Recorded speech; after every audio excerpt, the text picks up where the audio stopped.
Hello everyone.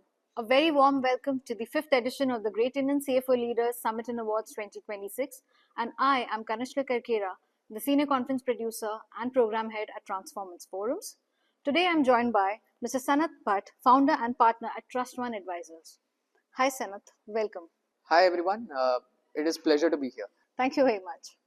So Sanat, what is the most critical shift CFOs need to make today to stay ahead in an environment defined by constant regulatory change, complex transactions, and rapid technological disruption?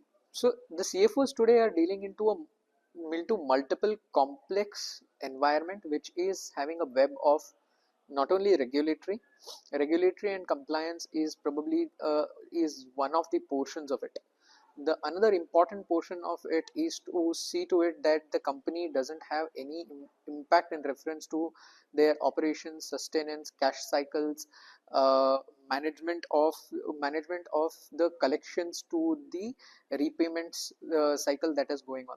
That becomes one large portion. The another portion majorly is the technological disruption. The technological disruption is from a point of view that how fast can I evaluate a risk that is coming towards me. Now, the one of the best ways a CFO can be ahead is to have a 3-point approach. The approach one is to be closer to your customers, closer to your vendors or your suppliers. As a CFO, I am very close to my financials, books, numbers, how my compliances, my FP&A, my reportings are working. But what we are not closer to are, in essence, effectively with my customers and my vendors. Being more closer to these helps me manage my cash positions in my company. Most of the companies, even with having phenomenal EBITDA, phenomenal turnovers, can result into a significant problem in reference to liquidity, and liquidity crisis can result into company getting into deep debt problems and eventually making their growth trajectory to go much lower. To solve for this, the first aspect, as I said, is would be an important one. The second, the technological disruption. It's not just the point of having multiple products, tools combined together that is to be used. The essence is how detailed, how fast am I in, and how detailed am I in getting my risk signals or early warning signals, so that the decision making can be more stronger. The third aspect that can be very well looked into picture is to having much better structures in the organization.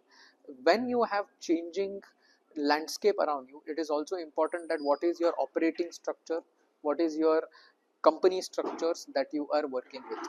So these are the 3 points that I think would be very necessary. That's a very helpful perspective. Thanks for sharing. According to you, what is the common blind spot that prevents leaders from unlocking long-term value? The most common blind spot uh, is estimating that my customer is going to pay me on time, and while pulling out or pushing or stretching my trade payables. A general sense of understanding even from a CFO is that I can stretch my trade payables, at the same point of time I would be probably having my customers to pay on time. This blind spot can result into deep problems that can result into a debt trap, which is also what something I covered in the point number 1. That's the reason one of the most important approaches should be to be nearer to your customers, to be more closer to your customer even as a CFO. That gives us a lot of clarity actually. What are the most overlooked challenges in cross-border expansion and investment? Now that's a great question for us, because we as transaction advisors have worked into multiple cross-border transactions, um, and one of the most challenging aspect or the most important aspect in a cross-border transaction is the diligence from the foreign exchange aspect. Due diligence is always conducted, wherein we conduct a financial, legal, commercial diligence of the target entity. But an important aspect is to understand what is my transaction structure when I am acquiring the company, At the same point of time, what is my overlap from a foreign exchange management or a FEMA perspective?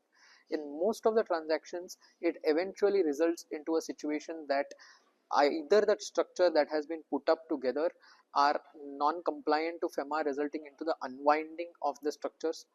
Uh, and that's one of again a blind spots wherein everything else is being taken care of, but the one of the most crucial portions, which is foreign exchange management, is foreign exchange management in synchrony with the due diligence, in synchronization with the results of the due diligence, is not being taken up.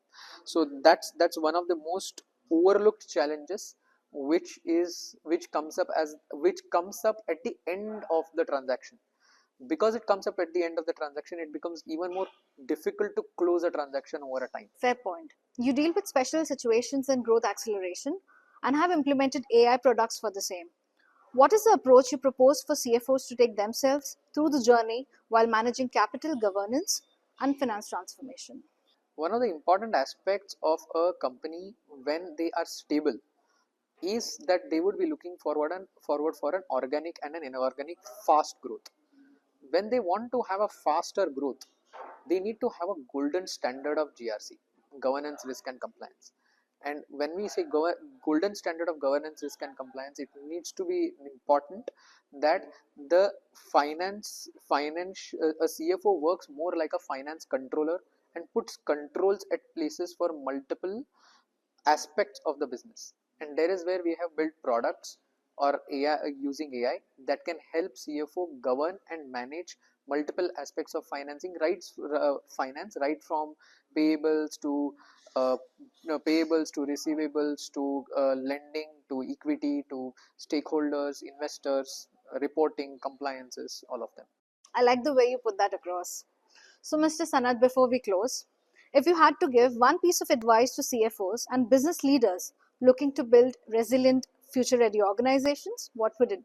My advice would be invest your next rupee into three things: technology, especially into AI driven governance, risk, and compliance. Second, invest your rupee into building more robust structures.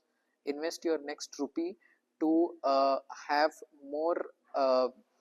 Invest your next rupee into having team that can be more closer to your customers. These can be. Thank you so much for sharing your insights with all of us. Thank you so much for inviting me to the Great Indian CFO Leaders Summit. Thank you so much. Stay tuned to know more what's brewing at the 5th edition of the Great Indian CFO Leaders Summit and Awards 2026, where we discuss these trends live. Thank you very much.